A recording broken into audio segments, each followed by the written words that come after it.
ಎಲ್ಲವನ್ನೂ ಸಹಿಸ್ಕೊಂಡ್ವಿ. ಈಗ ಅಲ್ಲಿ ದೇವಸ್ಥಾನದಲ್ಲಿ ಒಂದು ಅಮಾಯಕ ಹುಡುಗಿನ ದುರುಪಯೋಗ ಪಡಿಸ್ಕೊಳ್ಳೋಕೆ ಪ್ರಯತ್ನ ಪಟ್ಟ.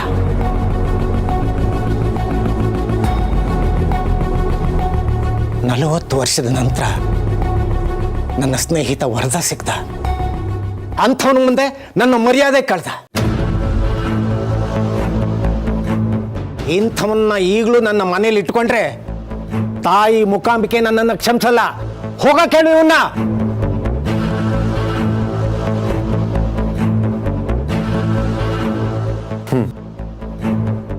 ಯಾರೋ ಹೇಳಿದ್ದನ್ನ ಕೇಳಿ ನನ್ನನ್ನು ಮನೆ ಬಿಟ್ಟು ಹೋಗು ಅಂತಿದ್ದೀರಲ್ವಾ? ನನ್ನ ಮೇಲೆ ನಂಬಿಕೆ ಇಲ್ವಾ? ಇಲ್ಲ. ನೀನು ಮಾಡಿದ ಪಾಪಕ್ಕೆ ಇಷ್ಟು ಹೊತ್ತಿಗೆ ಕಂಬಿ ಹಿಂದಿರ್ಬೇಕಾಗಿತ್ತು. ಇಲ್ಲಿ ಇದೆಯಾ ಅಂದ್ರೆ ಅದಕ್ಕೆ ಹಿರಣ್ಮಯಿ ಕಾರಣ. ಈ ವಿಷಯವಾಗಿ ನಾನು ಇನ್ನೂ ಹೆಚ್ಚಿಗೆ ಮಾತಾಡೋಕೆ ಇಷ್ಟ ಇಲ್ಲ. ಹೋಗ್ತಾ ಇರೋ. ಓಹೋ, ಯಜಮಾನ್ರಿಗೆ ನನ್ನ ಮುಖ ನೋಡೋಕ್ಕೂ ಅಸಹ್ಯ ಅನಿಸ್ತಿದೆ. ಓಕೆ, ನನಗೂ ನಿಮ್ಮ ಮನೆ ಜೈಲ್ ಸವಾಸ ಸಾಕಾಗೋಗಿದೆ. ಹೋಗ್ತೀನಿ. ಬಟ್ ನಾನು ಎಲ್ಲಿಗೆ ಹೋಗ್ತೀನಿ, ಹೇಗಿರ್ತೀನಿ, ಏನು ಮಾಡ್ತೀನಿ ಯಾರು ಫೋನ್ ಮಾಡಿ ಕೇಳ್ಕೊಡ್ತು. ಹುಡುಕೊಂಡು ಬರಬಾರ್ದು. ಬಂದರೆ ನಿಮ್ ಯಾರಿಗೂ ಮರ್ಯಾದೆ ಇರಲ್ಲ. ಬಾಯ್. ಸೂರ್ಯ, ಈಗ ನಿಂದೇನಮ್ಮ? ಯಾಕೋ ಸೂರ್ಯ ಮತ್ತೆ ಮತ್ತೆ ತಪ್ಪು ಮಾಡ್ತಾನೆ ಇದೆಯಾ?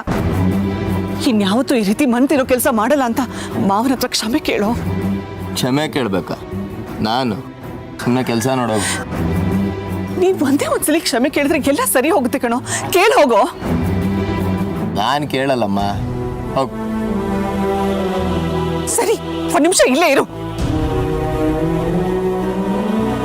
ಬಾವಾ, ದಯವಿಟ್ಟು ನನ್ನ ಮುಖ ನೋಡ್ಕೊಂಡು ಇದೊಂದ್ಸರಿ ಅವನಿಗೆ ಕ್ಷಮಿಸ್ಬಿಡಿ.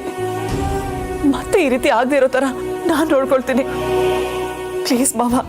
ನಿನ್ನ ಅತಿಯಾದ ಪ್ರೀತಿಯಿಂದಾನೇ ಅವನು ಇಷ್ಟರ ಮಟ್ಟಿಗೆ ಹಾಳಾಗಿರೋದು. ಮನೆಯಿಂದ ಮನೆಯವರಿಂದ ಒಂದು 4 ದಿನ ದೂರ ಇರಲಿ, ಬುದ್ಧಿ ಬರುತ್ತೆ. ಅವ್ನಿಗೆ ಹೋಗೋ ಕೇಳು. ತಂದೆಗೆ ತಕ್ಕ ಮಗ. ಸೂಪರ್ ಅಪ್ಪ ನೀವು. ಆದ್ರೆ ನೀನಾಗ್ಲಿಲ್ವಲ್ಲ ನನಗ್ ತಕ್ಕ ಮಗ. ಹೊಡ.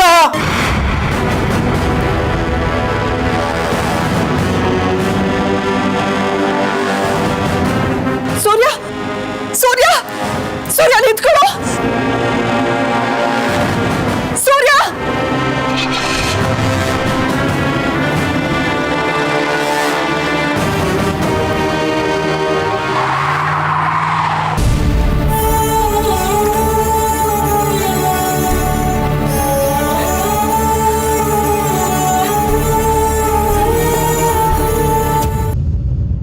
ನನ್ನನ್ನು ಕ್ಷಮಿಸ್ಬಿಡಿ.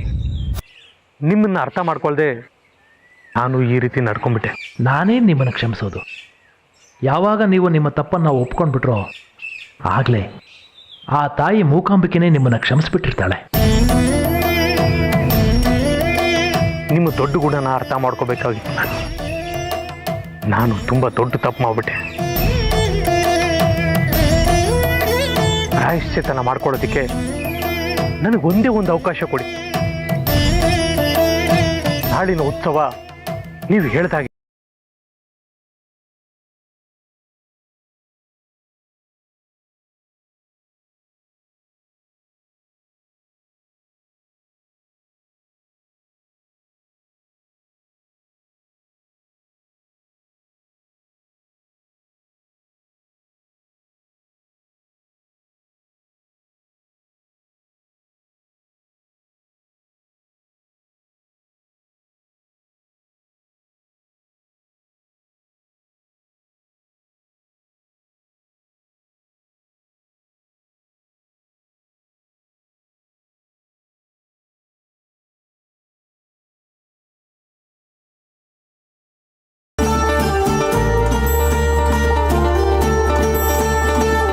ನನ್ನ ಶಿವು ನಿಶ್ಚಿತಾರ್ಥಕ್ಕೆ ಈ ಸೀರೆ ಹೇಗಿದೆ ಅತ್ತೆ? ಓ, ನಿಶ್ಚಿತಾರ್ಥಕ್ಕೆ ಸೀರೆ ತಗೊಳಕ್ ಕರ್ಕೊಂಬಂದ್ಯಾ ನನ್ನನ್ನ? ಆದ್ರೆ ಡೇಟೇ ಇನ್ನೂ ಫಿಕ್ಸ್ ಆಗಿಲ್ವಲ್ಲೇ? ಇವತ್ತಲ್ಲ ನಾಳೆ ಆಗೇ ಆಗುತ್ತೆ ತಾನೆ. ಅಣ್ಣ ಒಪ್ತಾನೋ ಇಲ್ವೋ? ಅಪ್ಶಕುನ ನುಡಿಬೇಡಿ ಅತ್ತೆ.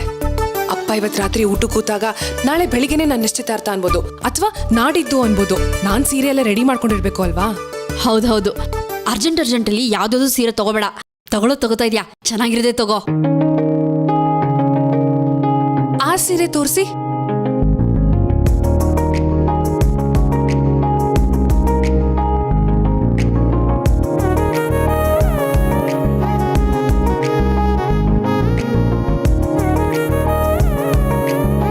ಈ ಸೀರೆ ಎಷ್ಟು?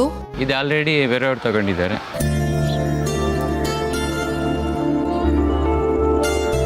ರೀ, ಈ ಸೀರೆ ನನಗೆ ತುಂಬಾ ಇಷ್ಟ ಆಗಿದೆ, ನನಗೆ ಕೊಡ್ರಿ. ಇದೇ ತರ ಬೇರೆ ಡಿಸೈನ್ ಇದೆ, ತೋರಿಸ್ಲಾ?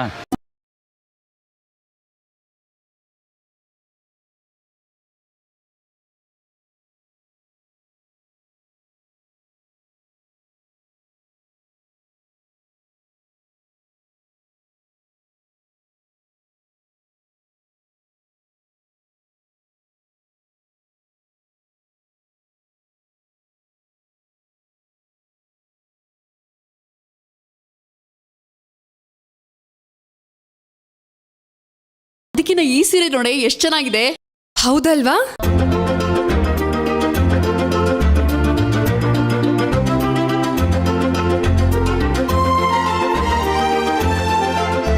ಎಷ್ಟು ಮುದ್ದಾಗಿ ಕಾಣ್ತಾ ಇದೆಯಾ, ಒಳ್ಳೆ ಲಕ್ಷ್ಮಿ ತರ.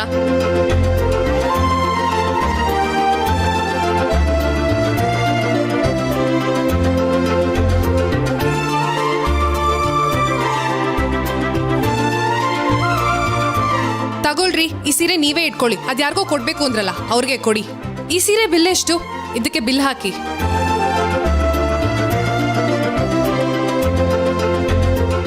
ಗಣೇಶ, ದೇವಸ್ಥಾನದಲ್ಲಿ ಎಂತ ಪವಾಡ ನಡೀತು ಗೊತ್ತಾ? ಅಪ್ಪಾಜಿ ನಾದಸ್ವರ ನುಡಿಸಿ ದೇವಸ್ಥಾನದಲ್ಲಿ ಮುಚ್ಚಿದ ಬಾಗ್ಲೇನೆ ತೆರೆಸ್ಬಿಟ್ರು. ನನ್ಗಂತೂ ಅಪ್ಪಾಜಿ ಬಗ್ಗೆ ತುಂಬಾ ಹೆಮ್ಮೆ ಅನಿಸ್ತಿದೆ.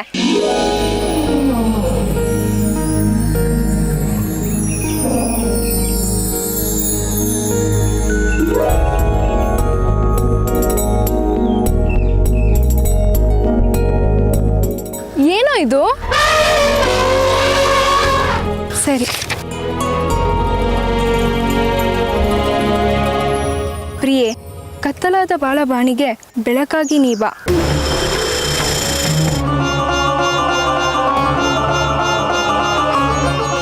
ಬರಡಾದ ಜೀವಕ್ಕೆ ಜೀವನದಿ ಸುರಿಸು ಬಾ.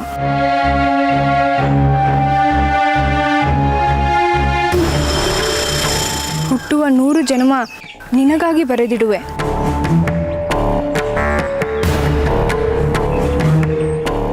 ಬದುಕುವ ಪ್ರತಿದಿನ ನಿನಗಾಗಿ ಮುಡಿಪಿರುವೆ. ಬಾ ಎಂದು ಕರೆದರೆ ಕಣ್ಣು ಮುಚ್ಚಿ ಬರುವೆ.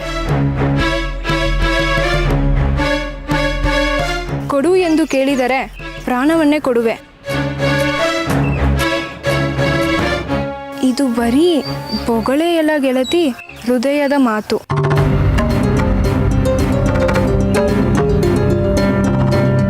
ಯಾರೋ ಇದನ್ನು ಕೊಟ್ಟಿದ್ದು?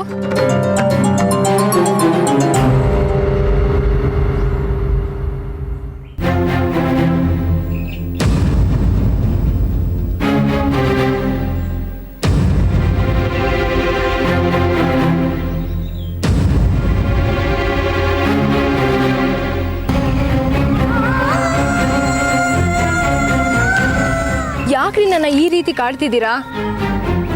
ಕಾಡ್ಬೇಕು ಅಂತಿಲ್ಲ, ಜೀವನ ಪರ್ಯಂತ ಕಾಯ್ಬೇಕು ಅಂತ ಇದ್ದೀನಿ. ನಮ್ಮ ಮದುವೆ ಆಗಿ ಇಷ್ಟ ಇಲ್ಲ ಅಂತ ಹೇಳಿದ್ನಲ್ಲ. ಅಲ್ಲಿ ಕಾತ್ಯಾಯಿನಿ ನಿಮ್ಮ ಅವಳ ನಿಶ್ಚಿತಾರ್ಥಕ್ಕೆ ಸೀರೆ ಖರೀದಿ ಮಾಡ್ತಾ ಇದ್ದಾಳೆ. ಅದಕ್ಕೆ ನಾನು ಹೊಣೆ ಅಲ್ಲ. ನಿಮ್ಮಿಂದ ನನಗೆ ಕೆಟ್ಟ ಹೆಸರು. ನಾನು ಅಳಸಾಕ್ತೀನಿ. ಮದುವೆ ಆದ್ರೆ ಎಲ್ಲ ಸರಿ ಹೋಗುತ್ತೆ. ಯಾಕೆ ಅರ್ಥ ಮಾಡ್ಕೊಂತ ಇಲ್ಲ ನೀವು? ಅಲ್ಲಿ ಕಾತ್ಯಾಯಿನಿ ಒಂದ್ ರೀತಿನಲ್ಲಿ ಒತ್ತಡ ಆಗ್ತಿದ್ದಾಳೆ, ಇಲ್ಲಿ ನೀವೊಂದ್ ರೀತಿಲಿ. ಅಲ್ಲಿಗೆ ಕಾತ್ಯಾನಿ ನಿನ್ನ ಭಾವನೆಗಳನ್ನ ಕಟ್ ಹಾಕಿರೋದು ಖಚಿತ. ಹೌದು, ಆದ್ರೆ ನೀವ್ ಅಂದ್ಕೊಂಡಿರೋ ತರ ಭಾವನೆಗಳಲ್ಲ. ನಿಮ್ಮಿಬ್ರು ಮಧ್ಯ ಸಿಕ್ಕಾಕೊಂಡು ನನಗೆ ನಾನು ಅನ್ಕೊಂಡಿರೋ ತರ ಬದುಕಕ್ ಆಗ್ತಿಲ್ಲ.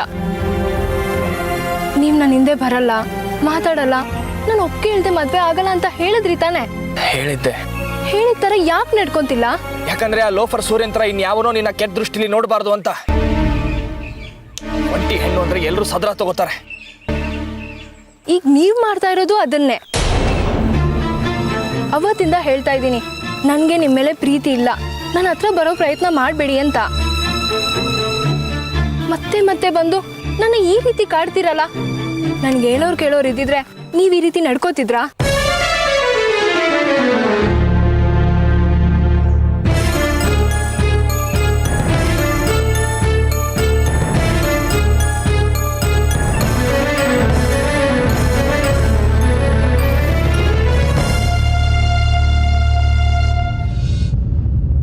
ಗಾಯತ್ರಿ, ಈಗ ಊಟ ಬಿಟ್ಟು ಕೂತ್ರೆ ಮನೆ ಬಿಟ್ಟು ಹೋದ್ ನಿನ್ ಮಗ ವಾಪಸ್ ಬರ್ತಾನ?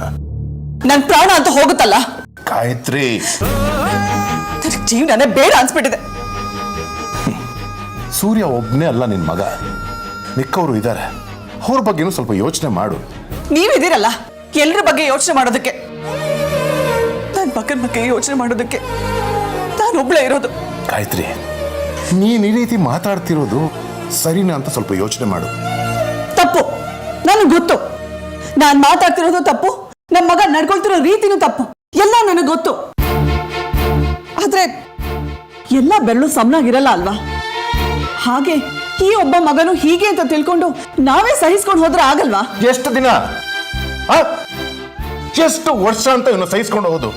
ಗಾಯತ್ರಿ, ನಾವು ಅವನು ಹೆತ್ತವರು. ಆದ್ರೆ ನಾಳೆ ಅವನು ಕೈ ಹಿಡಿದು ಹುಡುಗಿ ಅವಳ ಫ್ಯೂಚರ್ ಜೀವನನೇ ಪನಿಷ್ಮೆಂಟ್ ಅನ್ಕೋಬಾರ್ದು ಅಂದ್ರೆ ಈ ಕೆಲಸ ನಾವು ಮಾಡಿ ಮುಗಿಸ್ಬೇಕು. ಈ ಗುಳಿ ಪೆಟ್ಟಿನ ನನ್ ಮಗ ತಡ್ಕೊಳ್ಳಲ್ಲ ರೀ. ಬರುತ್ತೆ ಆ ಕಾಲ. ಡ್ಯಾಡ್, ಇವತ್ತಲ್ಲ ನಾಳೆ. ಡ್ಯಾಡ್, ಇನ್ ಮುಂದೆ ನಾನು ಆಫೀಸ್ಗೆ ಹೋಗಲ್ಲ.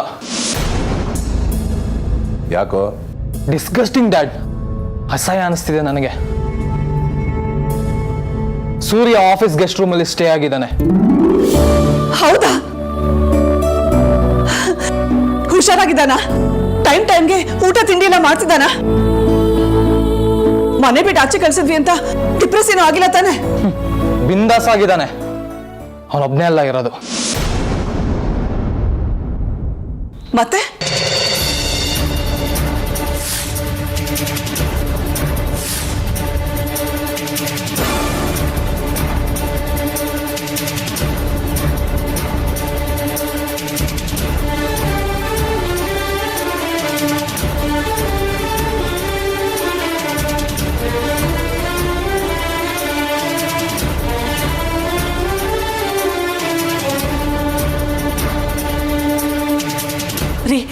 ಬನ್ರಿ, ಈಗಲೇ ಹೋಗಿ ಸೂರ್ಯನ ಮನೆ ಕರ್ಕೊಂಬರೋಣ.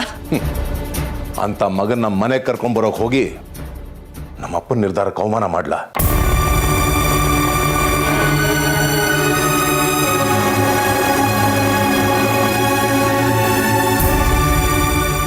ನಡಿಯೋ, ನಾವಿಬ್ರೆ ಹೋಗೋಣ.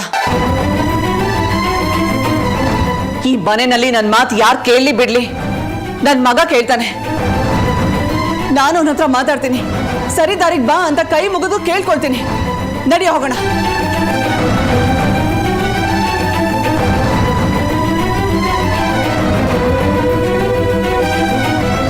ನೀನೇನು ಹೇಳಕ್ ಬರ್ಬೇಡ. ಯಾರು ಏನೇ ಬಂದ್ ಕೊಟ್ರು ಅದನ್ನ ಇಸ್ಕೊಳ್ಳೋದಾ? ಇನ್ ಮುಂದೆ ನನ್ನ ಹತ್ರ ಮಾತಾಡ್ಬೇಡ. ನೀನು ನೋಡೋದಕ್ಕೂ ನಾನು ಬರಲ್ಲ.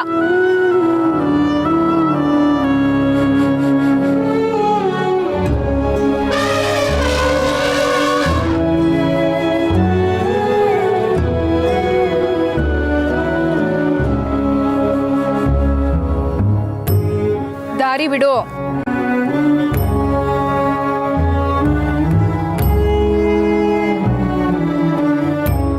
ದಾರಿ ಬಿಡು ಅಂದೆ.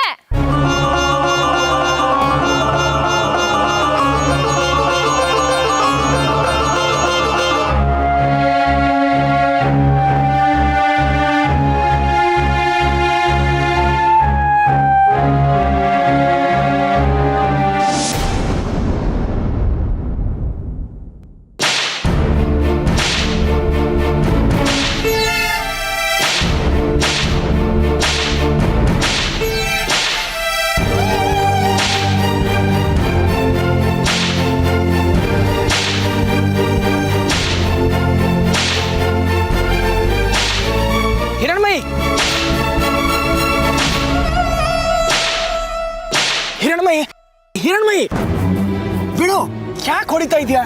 ನನ್ನ ದಾರಿ ಗಡ್ಡ ಬರಬೇಡಿ. ನೋವಾಗಲ್ವಾ ಅದಕ್ಕೆ?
ಕೊಟ್ಟಿರೋರ್ ಮುಖಕ್ಕೆ ಈ ಲೆಟ್ರನ್ನ ಬಿಸಾಕು.